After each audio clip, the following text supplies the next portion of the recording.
Welcome back again to the Fedrix lens. Egypt did not create the obelisk and leave it behind as a sacred symbol with no further role. It raised it, placed it, displayed it, and made it speak. That is the next layer in the story.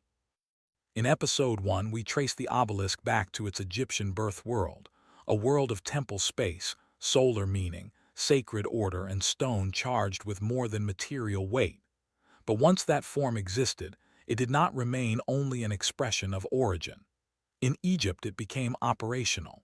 It became something rulers could commission, something temple complexes could absorb, and something the public could not ignore. This is where the obelisk stops being only sacred presence and becomes visible authority. That distinction matters. Egypt was not a civilization that separated religion from rule. Sacred order and political order were fused. The pharaoh did not stand outside the cosmic system as a mere administrator.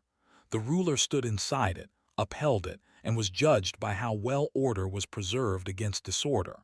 In a world like that, architecture was never just background. Monumental space could reinforce legitimacy. It could announce continuity. It could make a ruler's place, inside the sacred order, visible in stone. And the obelisk was one of the sharpest tools Egypt had for doing exactly that. Once raised in temple settings, the obelisk became more than an object of reverence. It became a statement. Tall, fixed, bright under the sun, impossible to miss, it carried an unusual combination of sacred seriousness and public visibility. That made it powerful in a different way from more enclosed or complex structures. A temple might be a whole world of ritual space. A statue might embody a figure, but the obelisk did something simpler and more direct. It declared, "Order is here. Authority is here. Sacred legitimacy is here."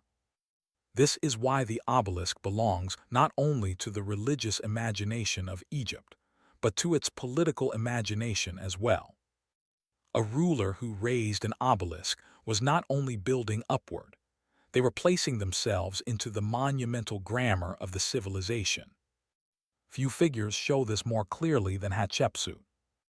In the 15th century BCE, during Egypt's New Kingdom, Hatshepsut commissioned monumental obelisks at Karnak, one of the greatest temple complexes in ancient Egypt.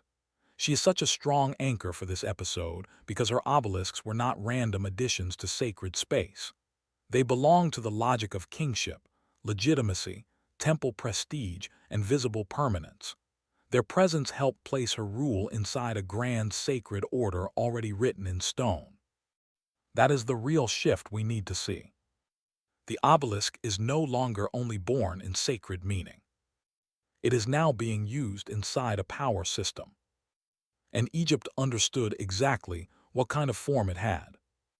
The obelisk was ideal for a civilization that valued permanence, visibility, and ordered grandeur. It could stand in relation to temples, courts, and processional space while still carrying its own concentrated symbolic force. It was tall enough to dominate the eye, clear enough to be remembered, formal enough to feel controlled, sacred enough to belong inside the world of divine kingship. That combination is rare. Most monuments do one thing especially well. The obelisk did several at once. It connected temple prestige to royal presence. It made sacred seriousness visible in open space. It turned height into authority without losing symbolic discipline. It worked at the level of devotion, but it also worked at the level of public memory. That is why Egypt kept using it. Because once the form was there, it became one of the clearest ways a ruler could make power stand upright in the world. This is also where ancient Egypt begins to feel less distant and more recognizable, not because later states were identical to Egypt, but because Egypt had already discovered something later powers would understand too. A monument can do political work without speaking aloud. It can organize the eye, shape memory, create a center, make authority feel older, higher, and more permanent than any single lifetime. The obelisk did all of that. And in Egypt, It did so inside a sacred political order that gave those effects enormous force. This is also why we should be careful not to flatten the obelisk into just a religious symbol or just a royal monument. In Egypt, those categories overlapped. Temple and throne were not separate languages competing for attention. They reinforced one another. The obelisk sits right at that overlap point. It belongs to the world where divine order, public architecture, and kingship all meet in one visible form. That is what makes it such a powerful Egyptian invention. And once you see that, the later journey starts making more sense. Rome did not simply take a random Egyptian object. It took a form that had already learned how to project legitimacy. Christian Rome did not later recenter a meaningless leftover. It inherited a monument already trained in seriousness, height, and authority. Modern capitals did not accidentally echo the shape. They inherited one of history's most disciplined public forms.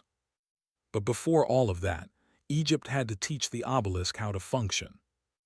That is what Episode 2 is really about. Not just the sacred birth of the form, but its activation. In Egypt, the obelisk became a language of visible authority. It stood where temple prestige, royal legitimacy, and civilizational order could meet in public view. It did not need to explain itself in words. Its height did part of the work. Its placement did part of the work. Its sacred associations did part of the work. Together, those layers turned stone into message. That is a major civilizational achievement. Because once a civilization creates a monument that can carry meaning and power at the same time, that monument rarely stays contained forever. And Egypt had done exactly that. It had taken sacred stone and made it speak rule. It had taken a vertical form and made it carry legitimacy. It had taken monumentality and taught it how to declare order. That is why the obelisk matters. Not only because it was born in Egypt, but because in Egypt it became useful to power. And once that happened, another civilization was always going to want it. Because the next great empire did not need to invent the language. It only needed to take it. Egypt did not only create the obelisk, it taught the form how to speak authority. And once that happened, another empire was always going to want it. If this video made you see the world a little differently, go ahead and smash that like button, drop your thoughts in the comments, and subscribe for more. Don't forget to turn on the notification bell so you never miss a new upload. Let me know down below what should I cover next. I appreciate you all so much. Catch you in the next video. Look closer, see further, decide for yourself.